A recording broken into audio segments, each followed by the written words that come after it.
السلام عليكم ورحمة الله وبركاته. إن الحمد لله نحمده ونستعينه ونستغفره ونستهديه ونؤمن به ونتوكل عليه ونعوذ بالله من شرور أنفسنا ومن سيئات أعمالنا. من يهده الله فلا مضل له ومن يضلل فلا هادي له. وأشهد أن لا إله إلا الله وحده لا شريك له وأشهد أن محمدا عبده ورسوله. يا أيها الذين آمنوا اتقوا الله حق تقاته ولا تموتن إلا وأنتم مسلمون. يا أيها الناس اتقوا ربكم الذي خلقكم من نفس واحدة وخلق منها زوجها وبث منهما رجالا كثيرا ونساء. واتقوا الله الذي تساءلون به والأرحام إن الله كان عليكم رقيبا. يا أيها الذين آمنوا اتقوا الله وقولوا قولا سديدا يصلح لكم أعمالكم ويغفر لكم ذنوبكم ومن يطع الله ورسوله فقد فاز فوزا عظيما. أما بعد فإن أصدق الحديث كتاب الله وخير الهدي هدي محمد صلى الله عليه وسلم وشر الأمور محدثاتها فإن كل محدثة بدعة وكل بدعة ضلالة وكل ضلالة في النار أو كما قال النبي صلى الله عليه وسلم. Alhamdulillah hadirin yang dirahmati Allah Subhanahu wa taala. Bersyukur kepada Allah Subhanahu wa taala. Allah Subhanahu wa taala memudahkan lagi bagi kita dapat bersama-sama bertemu pada waktu pagi ini dalam rangka menghadiri majlis ilmu walaupun dalam keadaan kita atas talian kita berkorban. Semoga Allah Subhanahu wa taala memberkati pagi kita yang kita mulakan dengan ketaatan kepada Allah Subhanahu wa taala. Semoga Allah Subhanahu wa taala memberkati kita semua insya-Allah. Sekejap tuan-tuan.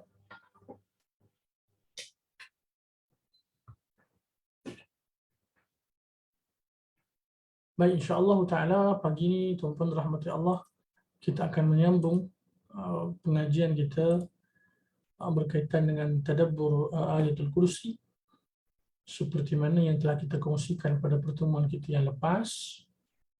Kita dalam pertemuan siri yang pertama hadirin kita berkongsi berkaitan dengan keutamaan ayatul kursi ataupun kita sebutkan di antara beberapa kelebihan ayatul kursi berdasarkan hadis Nabi sallallahu alaihi wasallam.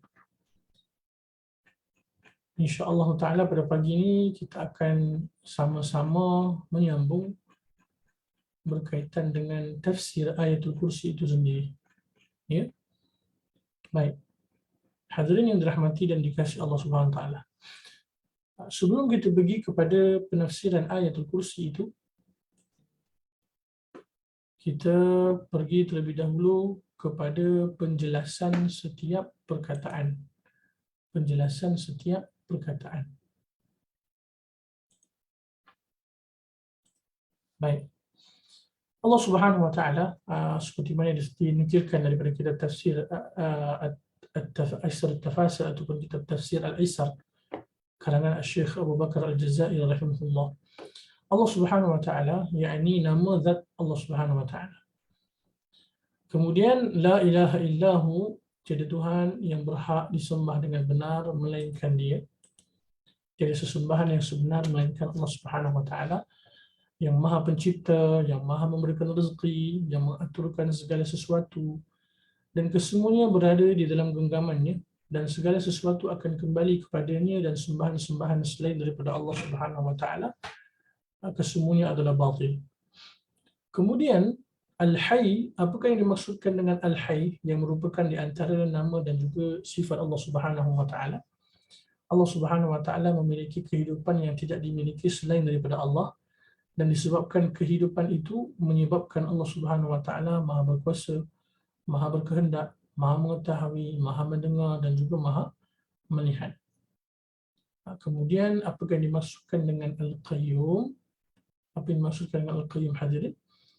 Allah SWT yang mengatur segala sesuatu yang ada dalam kerajaannya sama ada di langit dan di bumi. Allah SWT juga yang mengatur apa yang dilakukan oleh setiap manusia.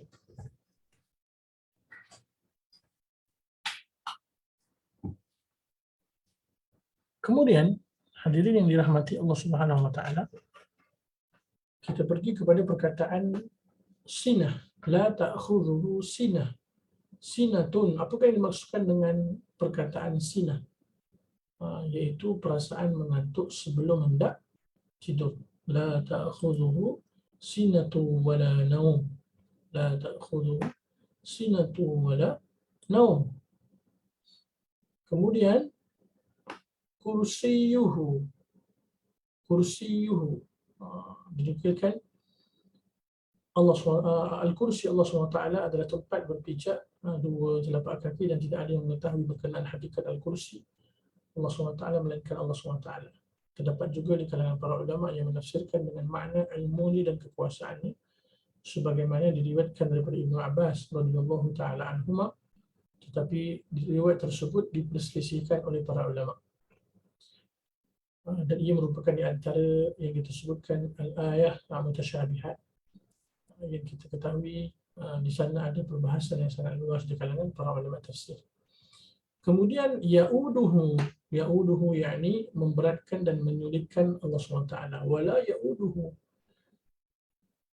Syekh Abu Bakar Al-Jazairi rahimahullah mengatakan ketika menafsirkan ayat Al-Kursi secara umum, setelah Allah SWT memberitakan berkenaan hari kiamat dan bahawasanya orang-orang kafir adalah termasuk daripada kalangan orang-orang yang zalim, seterusnya Allah SWT mengkhabarkan kepada manusia tentang kekuasaan, keagungan dan kesempurnaan Allah Subhanahu wa taala yang maha sempurna, dan hanya Allah Subhanahu wa taala yang berhak disembah dan diibadahi dengan benar, dan setiap amal ibadah kepada Allah Subhanahu wa taala sahaja yang akan dapat menyelamatkan manusia pada hari kiamat nanti. Allah SWT berfirman pada ayat sebelum ayat Al-Kursi, iaitu dalam surah Al-Baqarah ayat 254, tuan-tuan puan-puan, A'udzu billahi minasyaitonir rajim. Ya ayyuhalladzina amanu anfiqu mimma razaqnakum.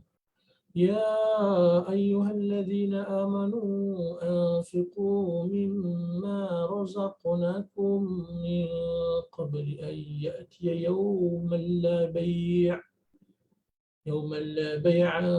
fihi wala khullah wala syafa'ah wal kafiruna humuz zalimun. Wahai orang yang beriman, belanjakanlah di jalan Allah sebahagian dari rezeki yang telah kami berikan kepada kamu sebelum datang pada hari kiamat, sebelum datang hari yang pada hari itu tidak ada jual beli dan tidak ada lagi persahabatan yang akrab dan tidak ada lagi syafaat. Dan orang-orang kafir itulah orang-orang yang zalim. Hadirin yang dikasihi, ia merupakan di antara peringatan Allah Subhanahu wa taala kepada kita. Setelah itu Allah Subhanahu wa taala berfirman ataupun pada ayat yang seterusnya merupakan ayatul kursi. Baik. Penjelasan ringkas hadirin tuan-tuan puan-puan berkaitan dengan ayatul kursi. Ayatul kursi mengandungi 10 perbahasan yang tersendiri. Alhamdulillah. Setiap ayat memberikan satu pengertian yang sangat agung seperti mana yang dinukilkan oleh para ulama tafsir. Kita mulakan tuan-tuan puan-puan dengan perkataan Allah Subhanahu wa taala, yaitu Allahu la ilaha illa huwal hayyul qayyum. Yang bermaksud Allah, tiada Tuhan yang berhak disembah melainkan Dia yang tetap hidup, yang kekal selama-lamanya, mentadbirkan sekalian makhluknya. Allah adalah nama yang paling agung milik Allah Ta'ala. Allah Ta'ala memulakan ayat ini dengan menegaskan kalimat tauhid yang merupakan intisari ataupun asas ajaran Islam dan seluruh syariat sebelumnya. Maknanya tidak ada sembahan yang benar untuk disembah melainkan Allah Subhanahu wa taala. Dengan makna yang lain adalah tidak boleh memberikan ibadah kepada sesiapa pun selain daripada Allah Subhanahu wa taala. Kemudian hadirin yang dirahmati Allah Taala, ilah, la ilaha, ilah maksudnya adalah ma'luh, yakni ma'bud yang disembah dengan penuh kecintaan dan juga penghambaan. Ilah adalah ma'luh, ya. Ilah adalah ma'luh yang bermaksud ma'bud yang disembah dengan penuh kecintaan dan juga kehambaan. Allah tiada yang berhak disembah serupa dengannya, keseluruhan jenis ibadah dan ketaatan hanya kepadanya. menjadi kewajipan kepada seorang hamba mengabdikan diri kepada Rabbnya. Allah SWT berfirman dalam surah Al-Baqarah ayat 21, A'udzu billahi minasyaitonir rajim. Ya ayyuhan nasu u'budu rabbakum alladhi khalaqakum walladzina min qablikum la'allakum tattaqun. Wahai sekalian manusia, beribadahlah kepada Tuhan kamu yang telah menciptakan kamu dan orang yang terdahulu daripada kamu supaya bertakwa. Dalam ayat yang lain dalam surah Al-Hajj ayat 62, A'udzu billahi minasyaitonir rajim. Dzalika bi anna Allaha huwal haqq wa anna ma yad'una min dunihi huwal batil wa anna Allaha huwal aliyyul kabir. Kuasa Allah yang demikian itu adalah kerana sesungguhnya Allah dialah Tuhan yang sebenarnya dan bahawa segala yang mereka sembah selainnya itulah yang nyata palsunya. Dan ingatlah sesungguhnya Allah juga yang maha tinggi keadaannya lagi maha besar kekuasaannya. Hadirin yang dirahmati Allah, melalui ayat ini dapat kita mengetahui manhaj ataupun metod dakwah para anbiya alaihi wassalatu wassalam. Mereka memiliki satu metod dakwah yang sama, tuan-tuan dan puan. Apa metod dakwah ataupun manhaj dakwah para anbiya alaihi wassalatu wassalam? Mengajak manusia mentauhidkan Allah Subhanahu wa taala dan menjauhi segala perkara yang taghut. Taghut iaitu sesembahan selain daripada Allah Subhanahu wa taala. Allah Subhanahu wa taala mengingatkan dalam ayat yang lain dalam surah An-Nahl ayat 36. A'udzu billahi minasyaitonir rajim.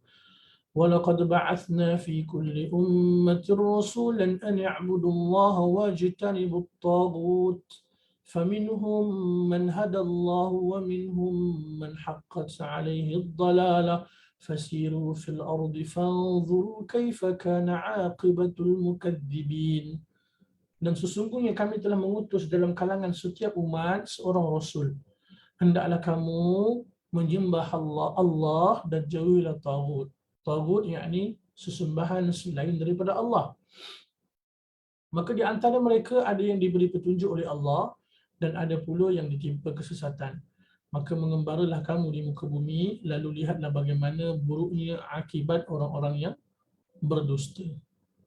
Hadirin tuan-tuan puan-puan, manhaj ataupun metod para anbiya alaihi wassalam adalah manhaj dan ataupun metod yang sama, iaitu mereka mengajak umat, mereka mengajak manusia menyembah hanya kepada Allah Azza wa Jalla. Pada masa yang sama mencegah manusia daripada menyembah taghut ataupun menjauhi perkara-perkara yang taghut, yakni sesembahan selain daripada Allah Subhanahu wa taala. Baik. Allahu la ilaha illahu. Kemudian Al-Hayyu Al-Qayyum. Al-Hayyu Al-Qayyum.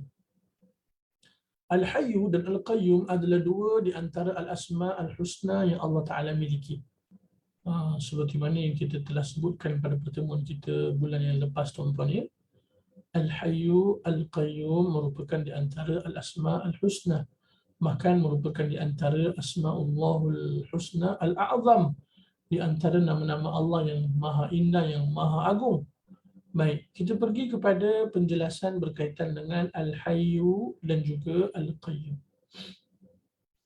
Al-Hayyu bermaksud yang hidup dengan sendirinya dan selamanya. Al-Qayyum bermaksud bahawa semua makhluk berhajat kepadanya dan Allah Ta'ala langsung tidak berhajat kepada makhluknya. Pergerakan alam semuanya di dalam kekuasaan dan pengetahuan Allah SWT. Allah SWT berfirman dalam surah Ar-Rum ayat 25. A'udzu billahi minasyaitonir rajim. Wa min ayatihi an taquma as-samaa'u wal ardu bi amrihi thumma idza da'akum da'watan minal ardi idza antum takhrujun. Dalam surah Ar-Rum ayat yang ke-25, tuan-tuan. Surah Ar-Rum ayat yang ke-25, ya. Baik. Surah Ar-Rum ayat yang ke-25. Allah Subhanahu wa taala mengingatkan kepada kita, wa min ayatihi an taquma as-samaa'u wal ardu bi amri ثم إذا دعاكم دعوة من الأرض إذا أنتم تخرجون. Dan di antara tanda-tanda kekuasaannya ialah terdirinya langit dan bumi dengan perintahnya. Akhirnya apabila ia menyeru kamu dengan satu seruan dari bumi, kamu dengan serta-merta keluar daripada kubur masing-masing. Oleh kerana itu, Syekh Abdul Rahman bin Nasir Sa'di rahimahullah mengatakan bahawa kedua nama ini menunjukkan al-asma al-husna yang lain. Kemudian al-hayy, al-hayy maksudnya apa tuan-tuan rahmati Allah? Al-hayy bermaksud yang maha hidup, iaitu tidak akan mati buat selama-lamanya. Yang juga merupakan di antara asma'ullahul husna, ismullahil a'zam, merupakan di antara nama dan sifat Allah yang sangat mulia, pada masa yang sama merupakan di antara nama-nama Allah yang paling agung. Ada beberapa ayat di dalam Al-Quranul Karim yang menyebutkan berkenaan tentang perkataan Al-Hayy. Di antaranya dalam surah Al-Furqan ayat yang ke-58, Allah Subhanahu wa taala berfirman, A'udzu billahi minasyaitonir rajim, wa tawakkal 'alal hayyil ladzi la yamut wasabbih bihamdi wa kafaa bihi bidhunu 'ibadihi khabira. Dan berserahlah engkau kepada Allah, Tuhan yang maha hidup, yang tidak akan mati, serta bertasbihlah dengan memujinya, dan cukuplah ia mengetahui secara mendalam akan dosa hamba-hambanya. Surah Al-Furqan ayat yang ke-58.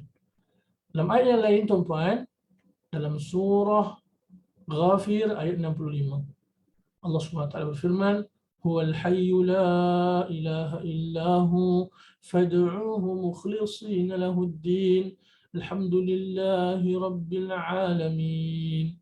Dialah yang maha hidup, tiada Tuhan melainkan dia, maka sembahlah dia dengan mengikhlaskan ketaatan kepadanya.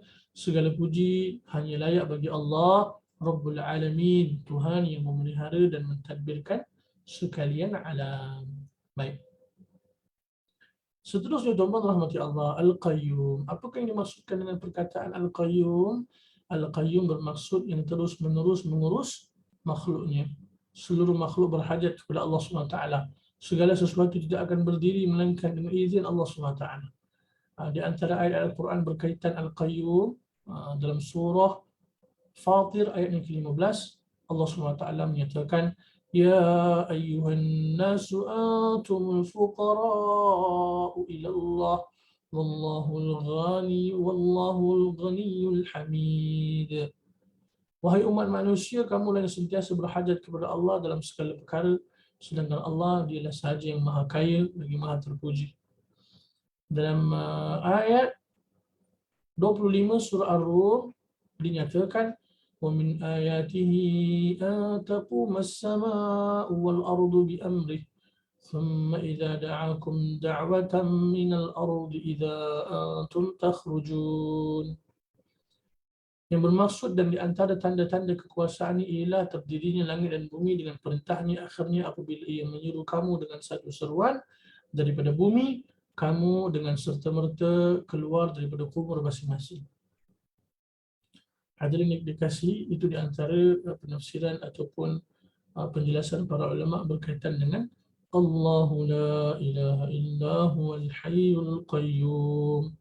Nah, seterusnya la ta'khudhuhu sinatun wa la nawm, yang tidak mengantuk dan juga tidak tidur. Maha suci Allah daripada segala kekurangan. Allah Ta'ala selalu menyaksikan dan mengawasi segala sesuatu. Tidak ada yang tersembunyi daripadanya dan dia tidak lalai terhadap hamba-hambanya. Maha suci Allah tuan-tuan daripada memiliki sifat mengantuk. Pada masa yang sama Allah Ta'ala itu tidak tidur. Pastinya di antara yang Allah Ta'ala khabarkan kepada kita melalui Al-Quranul Karim, Laisa kamitslihi syai' wa huwas sami'ul basir. Allah Ta'ala itu tak serupa dengan sesuatu tuan-tuan. Dan Allah Ta'ala itu maha mendengar, maha melihat. Maha sempurna Allah, maha suci Allah daripada segala kekurangan. Pastinya di antara sifat yang lemah adalah memerlukan rehat pada masa yang sama, rasa mengantuk pada masa yang sama, akan rasa nak tidur. Itu di antara fitrah makhluk manusia yang sangat lemah tuan-tuan. Dan Allah Ta'ala maha suci daripada segala kekurangan. Allah Ta'ala mendahulukan penyebutan mengantuk. Kerana apa tuan-tuan? Kerana kebiasaannya mengantuk terjadi sebelum tidur. Allah SWT sentiasa menguruskan makhluknya dan memerhatikan apa yang dikerjakan oleh hamba-hambanya. Dan di antara kesempurnaan Allah Ta'ala adalah Allah Ta'ala tidak dikuasai dengan sifat mengantuk dan juga tidak tidur. Allah SWT berfirman dalam surah Ar-Rahman ayat yang ke-29, Yas'aluhu ma fis samawati wal ard, kulla yawmin huwa fi sya'an. Sekalian makhluk yang ada di langit dan di bumi sentiasa berhajat dan memohon kepadanya. Setiap masa ia di dalam urusannya. Ya. Kemudian dalam ayat yang lain, tuan-tuan rahmati Allah, dalam surah وَلَقَدْ خَلَقْنَا السَّمَاوَاتِ وَالْأَرْضَ وَمَا بَيْنَهُمَا وَلَقَدْ خَلَقْنَا السَّمَاوَاتِ وَالْأَرْضَ وَمَا بَيْنَهُمَا فِي 6 أَيَّامٍ وَمَا مَسَّنَا مِنْ لُغُوبٍ. Dalam ayat yang lain Allah SWT berfirman, dan sesungguhnya kami telah ciptakan langit dan bumi serta apa yang ada di antara keduanya dalam 6 waktu, dan kami tidak akan ditimpa keletihan. Maha suci Allah Subhanahu wa Ta'ala, tuan-tuan, daripada memiliki sifat-sifat yang kekurangan seperti manusia. Allah Ta'ala tidak ditimpa keletihan. Apatah lagi Allah Ta'ala itu tidak akan tidur. Mana mungkin Allah Ta'ala tidur, tuan-tuan, sementara Allah Ta'ala itu senantiasa sibuk menguruskan makhluknya. Maha suci Allah. Semesta alam ini, sebelum tu, lahu ma fis samawati wa ma fil ard, yang memiliki segala yang ada di langit dan yang ada di bumi. Semesta alam ini, tuan-tuan, merupakan kepunyaan Allah, milik Allah, dan kesemuanya berada di bawah kekuasaan Allah. Tidak ada yang boleh melakukan sesuatu perkara melainkan dengan keizin dan kehendak Allah Subhanahu wa Ta'ala. Lahu ma fis samawati wa ma fil ard, yang memiliki segala yang ada di langit dan juga yang ada di bumi.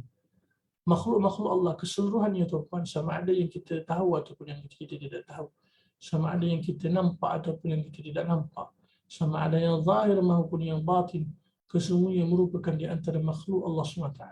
Allah Maha berkuasa atas segalanya, tuan-tuan. Ya?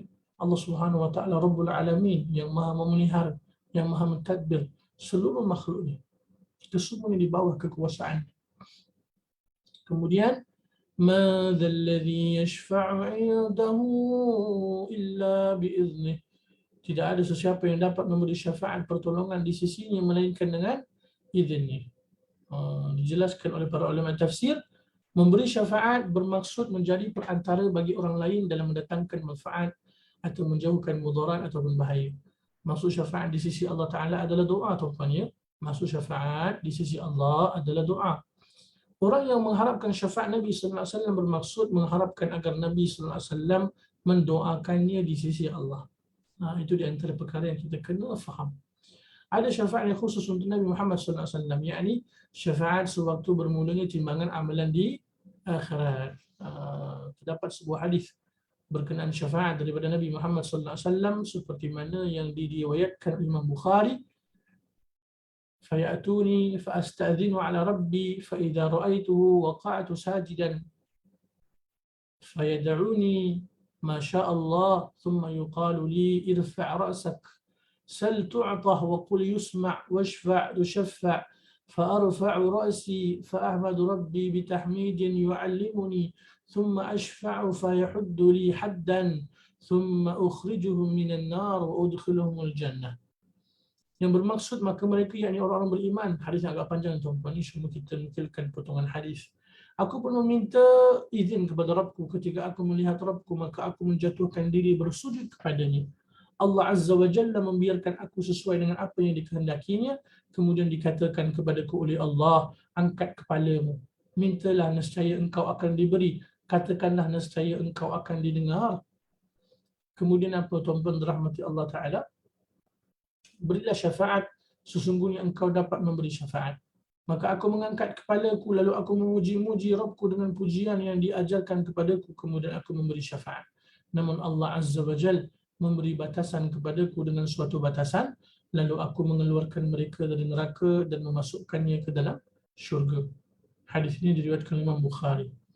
Hadirin yang dirahmati Allah Ta'ala, ia merupakan di antara keistimewaan yang Allah Subhanahu wa Ta'ala berikan kepada Nabi Muhammad sallallahu alaihi wasallam.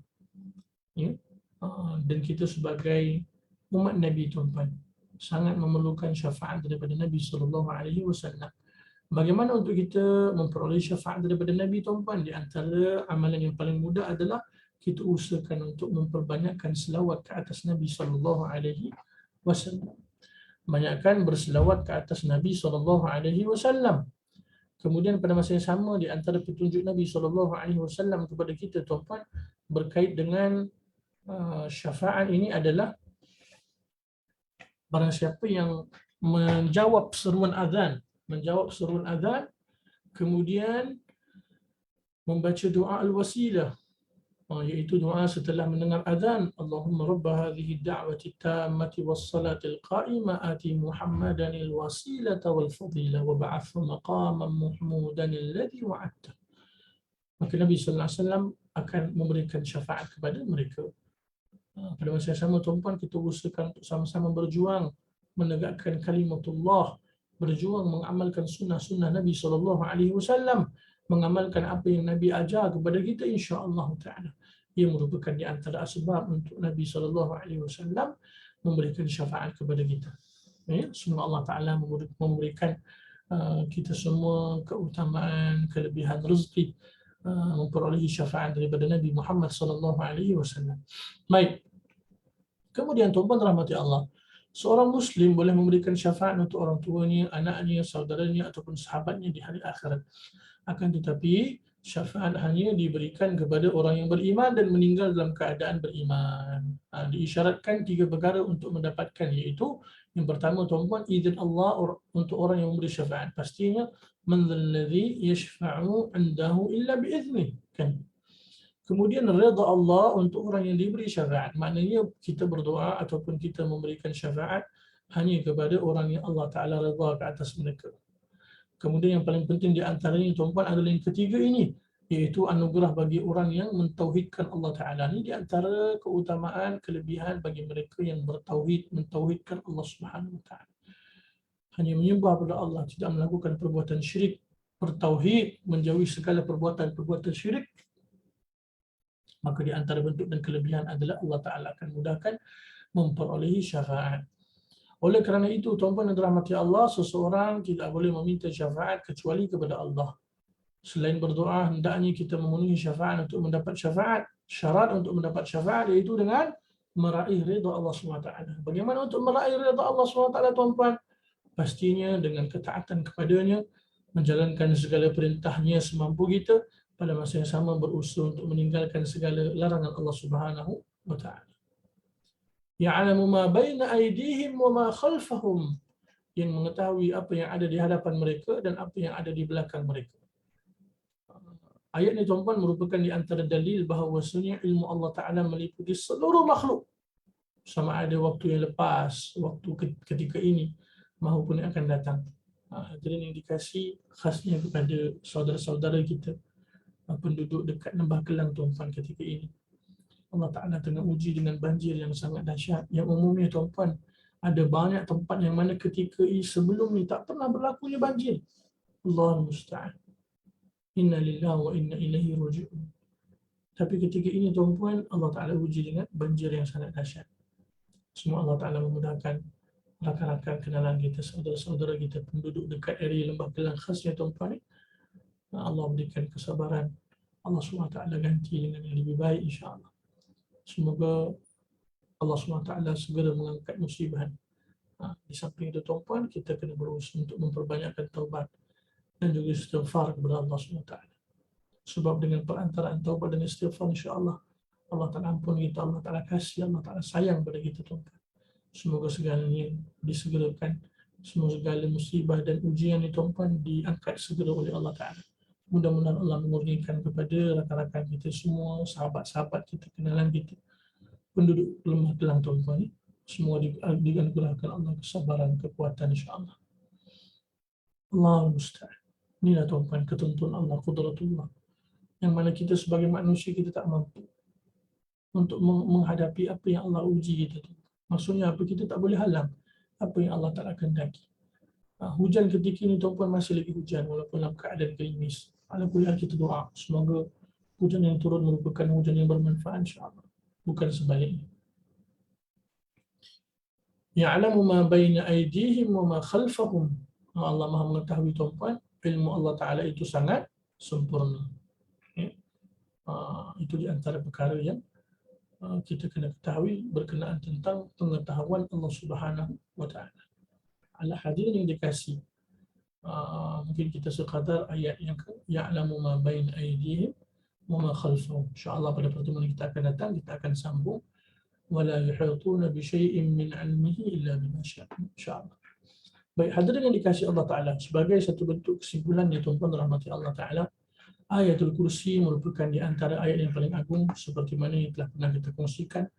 Kita nukilkan hadis Nabi SAW berkaitan dengan perkara itu. Dan kita jangan lupa tuan-tuan untuk sama-sama melazimi Ayatul Kursi dalam kehidupan seharian kita. Minimum kita kena baca Ayatul Kursi sebanyak 8 kali sehari semalam tuan-tuan. Seperti mana yang telah kita kongsikan sebelum ini. Sekali sebelum tidur, sekali pada waktu pagi, sekali pada waktu petang, dan juga sekali setelah selesai solat fardu 5 waktu. Mudah-mudahan ia menjadi sebab perlindungan Allah SWT kepada kita, dan mudah-mudahan kita berusaha untuk memahami Ayatul Kursi ini dengan sebab usaha ikhtiar ataupun kita punya kesungguhan tuan-tuan memahami Ayatul Kursi ini, insya-Allah kita usahakan untuk amalkan. Mudah-mudahan ia akan menjadi sebab Allah Ta'ala senantiasa akan memberikan perlindungan kepada kita. Alhamdulillah pada pagi ini kita sama-sama mentadabburi beberapa potongan ayat tuan-tuan. Allahu la ilaha illa huwal hayyul qayyum la ta'khudhuhu sinatun wa la nawm lahu ma fis samawati wa ma fil ard ma dhal ladzi yashfa'u 'indahu illa bi'idhnihi ya'lamu ma bayna aydihim wa ma khalfahum. Semoga bermanfaat insya-Allah. Mudah-mudahan beberapa potongan ayat yang kita sama-sama berusaha untuk fahami tuan-tuan menjadi sebab hidayah buat kita, taufik buat kita, mudah-mudahan menjadi sebab kita semakin mengenali Allah Subhanahu wa Ta'ala. InsyaAllah Ta'ala di pertemuan akan datang kita akan sambung bermula daripada wala yuhituna bi syai'in min 'ilmihi illa bima syaa' wasi'a kursiyyuhus samawati wal ard wala ya'uduhu hifdhuhuma wa huwal 'aliyyul 'azim. Itu usahakan bersama hadirin untuk sama-sama mengamalkannya insya-Allah. Dan seperti mana yang saya pun pernah sebut sebelum ni tuan-tuan, terdapat di kalangan para ulama yang menulis khusus berkaitan dengan tadabbur Ayatul Kursi secara penulisan yang asing khas tuan-tuan. Seperti mana yang saya nukilkan pada pertemuan kita yang lepas, tuan-tuan jika ada peluang dan ruang boleh sama-sama membaca kitab-kitab ataupun kutaib-kutaib, kitab-kitab yang ringkas yang dikarang oleh Dr. Fadl Ilahi Zahir rahimahullah yang berjudul Tafsir Al-Quran Al-Azim, kemudian Fadlu Ayatul Kursi wa Tafsiruha kalangan Syekh sebelum itu tuan-tuan Ibn Katsir rahimahullah Tafsir Al-Quran Al-Azim, kemudian Dr. Fadl Ilahi Zahir Fadlu Ayatul Kursi wa Tafsiruha, kemudian Profesor Dr. Abdul Razak bin Abdul Muhsin Al-Abbad hafizahullah dalam kitab beliau yang berjudul Ayatul Kursi wal Barahin Tauhid. Ala kulli hal tuan-tuan, Ayatul Kursi ini poin yang paling penting di dalam Ayatul Kursi adalah berkaitan dengan tauhid kepada Allah SWT, berkaitan dengan akidah yang benar kepada Allah. Mudah-mudahan insya-Allah kita menjadi di antara muwahhid, menjadi di antara hamba-hamba Allah yang mentauhidkan Allah Subhanahu wa taala, dan mudah-mudahan Allah Subhanahu wa taala memelihara kita, melindungi kita daripada melakukan perbuatan syirik yang merupakan di antara kezaliman yang paling besar, yang paling dahsyat tuan-tuan rahmati Allah, yang merupakan juga di antara dosa yang Allah Ta'ala tidak akan sekali-kali ampunkan. Wal'iyadzubillah, apabila manusia ataupun hamba-hambanya melakukan perbuatan yang mensyirikkan Allah Subhanahu wa taala. Bahkan ia merupakan di antara kezaliman yang sangat agung tuan-tuan, yang sangat besar, yang Allah Ta'ala ancam dengan kegelapan di hari kiamat. Bahkan Al-Hafidh Ibn Hajar rahimahullahu ta'ala dalam kitab beliau tuan-tuan Bulughul Maram min Adillatil Ahkam, khususnya dalam Kitabul Jami', dalam bab yang membicarakan berkaitan dengan larangan ataupun menjauhi perbuatan akhlak yang buruk, dinukilkan hadis Nabi SAW berkenaan tentang kezaliman tuan-tuan, berkenaan tentang kezaliman. Di antara yang disebutkan daripada Ibnu Umar radhiyallahu taala anhuma, Rasulullah sallallahu alaihi wasallam bersabda, "Az-zulmu zulumatun yaumal qiyamah." Hadis ini diriwayatkan oleh Imam Bukhari dan juga Imam Muslim. kezaliman ialah kegelapan-kegelapan pada hari kiamat. Dan dijelaskan oleh para ulama, ada 3 bentuk kezaliman tuan-tuan. Maka ditambah dengan 1 bentuk lagi, ada 4 bentuk kezaliman. Yang pertama sekali, kezaliman terhadap Allah Ta'ala. Kemudian yang kedua, kezaliman terhadap diri sendiri. Kemudian yang ketiga, kezaliman terhadap orang lain. Dan yang keempat tuan-tuan, sebagai satu bentuk pecahan, sebagai bentuk tambahan faedah yang bermanfaat, diberikan larangan juga dalam agama ni melakukan kezaliman terhadap binatang. Fokus kita apa tuan-tuan berkait dengan ayatul kursi, kezaliman yang paling besar adalah kezaliman terhadap Allah. Apa maksud kezaliman terhadap Allah? Kezaliman terhadap Allah apabila melakukan perbuatan syirik kepada Allah, yang merupakan di antara hak Allah Ta'ala kepada hamba-hambanya tuan-tuan adalah menyembahnya kepada Allah dan tidak sekali-kali melakukan perbuatan yang syirik kepada Allah Subhanahu Wa Ta'ala. Sebab itu di antara perkara yang sangat penting hadirin untuk kita mempelajari akidah yang benar, untuk kita mempelajari tauhid. Pada masa yang sama kita pun kena mengetahui apa di antara perkara-perkara yang syirik. Untuk apa kita ketahui perkara-perkara yang syirik ini tuan-tuan? Untuk kita menjauhinya, untuk kita berusaha untuk berhati-hati dengannya. Jangan kita terjebak dengan perbuatan-perbuatan syirik. Dan di antara bentuk doa yang kita mohon kepada Allah SWT berdasarkan di antara doa Nabi SAW, Allahumma inna na'udzubika min an nusyrika bika syai'an na'lamu wa nastaghfiruka lima la na'lamu. Kita mohon pada Allah agar Allah SWT menjauhkan kita daripada perbuatan syirik dalam keadaan yang kita tahu, dan juga kita mohon pada Allah dalam melakukan perbuatan syirik dalam keadaan kita tidak tahu. Sangat penting tuan-tuan untuk kita bersama-sama mendalami ilmu berkaitan dengan akidah tauhid, insya-Allah. Semoga Allah memberikan kita kemudahan pada masa kini dan juga akan datang, dan akhirnya semua Allah Ta'ala terima kita menjadi di antara hamba-hamba Allah Subhanahu Wa Ta'ala, dan semoga Allah Subhanahu Wa Ta'ala cabut nyawa kita ataupun kita kembali kepada Allah dalam keadaan kita mentauhidkan Allah, dalam keadaan kita husnul khatimah, insya-Allah. Semoga bermanfaat tuan-tuan. Insya-Allah kita bertemu pada pertemuan kita akan datang. Aqulu qouli hadza wa astaghfirullahal azim li wa lakum.